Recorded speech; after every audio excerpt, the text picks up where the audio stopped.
In a quiet suburban neighborhood, a young couple named Sarah and Liam moved into a cozy, two-story house. It was their dream home, friendly neighbors, tree-lined streets, and the kind of peace they had longed for. However, their tranquility didn't last long. On the first night, as they unpacked boxes, Sarah glanced out of the window facing the neighbor's house. She noticed an elderly man standing in his front yard, staring directly at their home. He was tall, with a hunched back, and wore a wide-brimmed hat that shadowed his face. His presence was unsettling, but Sarah convinced herself it was just an overly curious neighbor. The next day, Liam went to introduce himself. He knocked on the neighbor's door but got no answer. The house seemed abandoned, windows covered with thick, dusty curtains and an overgrown yard. Odd, Liam thought, considering the man Sarah had seen the night before. That evening, Sarah noticed the same man again, standing in the exact spot, still staring at their house. This time, she called Liam over, but when he looked, the man was gone. Over the next few nights,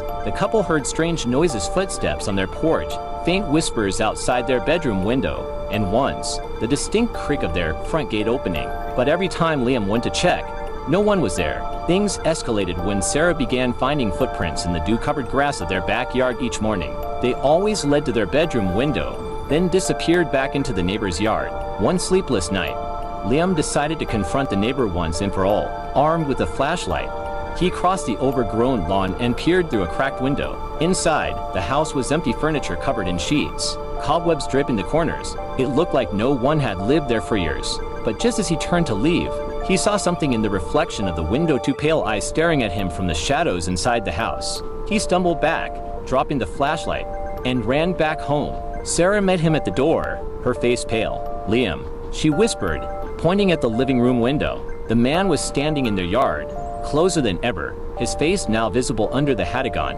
gray visage with hollow eyes that seemed to glow faintly in the dark. Terrified, the couple called the police. When the officers arrived, the man was gone, leaving behind only muddy footprints. After investigating the neighbor's house, they confirmed Liam's suspicion it had been abandoned for over a decade. The officer pulled them aside before leaving. "You're not the first people to report strange things about that house," he said grimly. "The last family that lived there, well, let's just say they left in a hurry. But don't worry, we'll keep an eye on things." That night, as Sarah and Liam lay in bed, trying to convince themselves they were safe, the faint sound of footsteps echoed from their hallway. They weren't alone.